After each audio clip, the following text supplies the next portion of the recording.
সকাল বন্ধুরা, আশা করি তোমরা খুব ভালো আছো আর আমি খুব ভালো আছি। আর দেখছো আমি সকাল সকাল রেডি হয়ে গেছি, বেরোবো।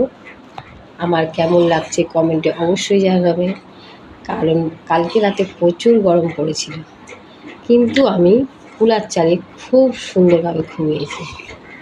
আর তোমরা কেমন ঘুমিয়েছো সেটা তো বলবে। আর আমার সাধারণ লোকের খুব অল্প সময়ের মধ্যে রেডি হয়ে গেছি। আজকের বৃহস্পতিবার, দেখো কেমন লাগছে আমার। তোমরা কমেন্ট করতে কিন্তু ভুলো না, কারণ তোমাদের কমেন্টের আশায় আমি সবসময় থাকি। তোমরা কিন্তু কমেন্ট করো, প্লিজ প্লিজ। আর আমার কেমন লাগছে সেটাও বলো। সবাই তো ঘুমাচ্ছ নিশ্চয়ই, কারণ আমার ভিডিওটা আমি খুব তাড়াতাড়ি করছি। আর এই সময় সবাই ঘুমিয়ে থাকে সেটাও আমি জানি। সবাই ঘুমিয়ে আছে, ঘুমিয়ে থাকছে। ঠিক আছে, চলো বন্ধুরা, টাটা। আবার আসছি পরের ভিডিওতে।